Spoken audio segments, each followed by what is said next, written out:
So next, I would like to make it so that I have a much larger room. It's going to be hard to tell if my room is scrolling if everything is gray, because if it's gray, how can you tell if you're moving around in the room? So I'm actually going to create a background for this game so I can tell the difference. Backgrounds are a lot like sprites. It's just that it's in a different spot. It's the third menu option down. Or if you use the icon, it looks like this little scenery landscape. So I'm going to create a sky background. So let me load in something that seems appropriate. Yeah, maybe clouds. It's actually a transparent background, but that's fine. So I've loaded in my background here. To actually set it in the room, I need to go back to my room. And notice these tabs up here at the top. We've been mostly messing with objects. Now I'd like to go into backgrounds. So there's a drop-down menu about midway down, which allows you to choose the background you're going to set. So now I have clouds on a gray background, which makes it seem kind of overcast. I think I'd actually like to make this a blue sky. So I'm going to change the color up here. You can click on that and then select whatever blue color you decide is appropriate for your game. You can also choose custom colors if you don't like this palette up here, and actually choose from the whole rainbow of colors a computer can create. So I want to see what that looks like. All right, good. Now I'm going to make the room larger. Since this plane is facing up, I think I'm going to make a tall, skinny room and then put the plane at the bottom. To change the size of the room, I'm going to go under the Settings tab under the room. So in the Settings tab, you have the name of your room, the width, height, how many steps are in 1 second. So I'm going to change this height value. If you decide to make a left to right scrolling shooter, you're going to change the width. So I'm going to set 2000, I think. So now I've got a much bigger room if I scroll around. So I'm going to switch back to objects and move my plane clear down to the bottom. There we go. So what does this look like when I run it? It looks very squishy. Not exactly what I wanted. So GameMaker, when you have a really big room, it tries to squish it down so it fits on the screen. That's not exactly what I'd like. What I'd like is only to show as much of the screen as around this particular plane. That's where the view comes in.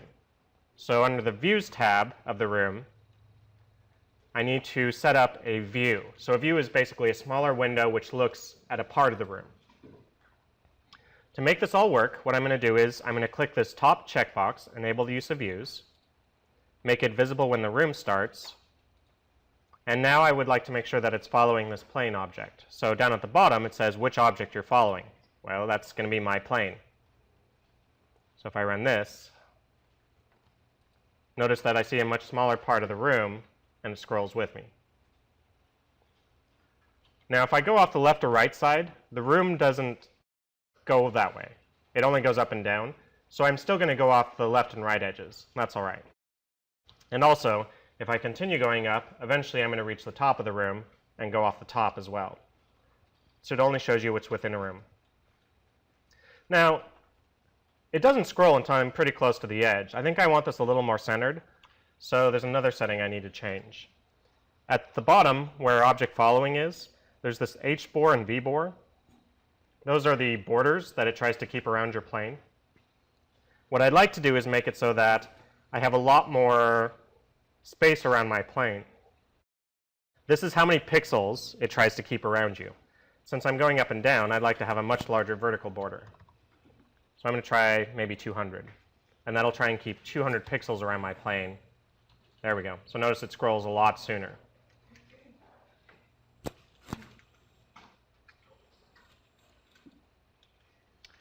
By the way, there are a couple things you might accidentally do. If I don't turn on this visible when the room starts, then I get a screen that is this big, very tiny. And that's just because the view isn't actually being shown right now. So you have to make sure that this is visible when the room starts. Also notice that I'm on view 0. It's actually possible to make multiple views. for this game, I'm not going to worry about it. Okay, so views, that's kind of cool. I think I want to create some sort of projectile now that this plane here is going to fire.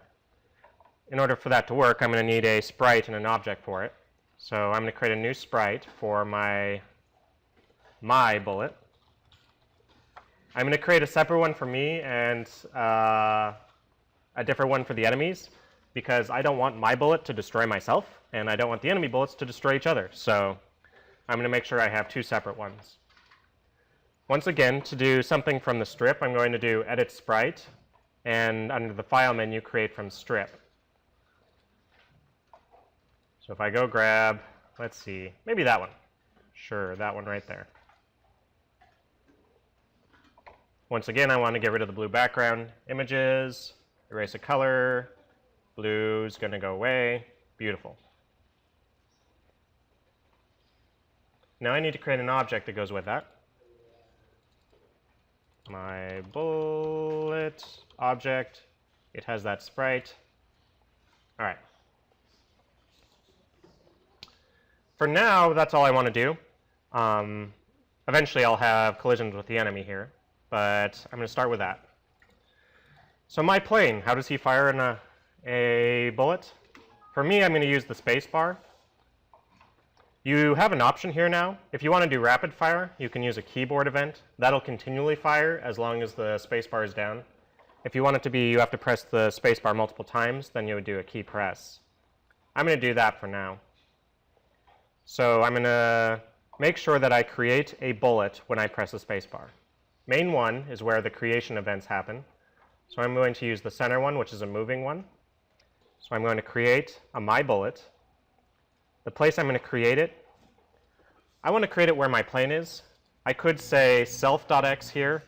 It turns out that if you just say x, it assumes you mean self. So I can actually just say x and y here. Or self.x and self.y. It means exactly the same thing. The speed, 10. Why not? Direction, that's going to be 90 degrees. Because 0 is right, 90 is up, left is 180, down is 270. All right. What happens? Awesome! Except that it's firing out of my wing. That's kind of annoying. I'd like it to actually fire out of the nose of my plane. There's a couple ways I could do that. I could actually add something here, do something like x plus 12 or something like that, and that'll actually move it 12 pixels to the right of wherever my plane's x position is. So as he moves around, it always fires from there. And you could actually figure out exactly where you want that. I think I'm going to change the centers of my sprites to make this work. So I'm going to center my bullet and put it so that the center of my plane is actually on the nose of the plane, so that when I create the bullet, it actually is at the center. So if I center both the bullet and the plane, there we go. Beautiful.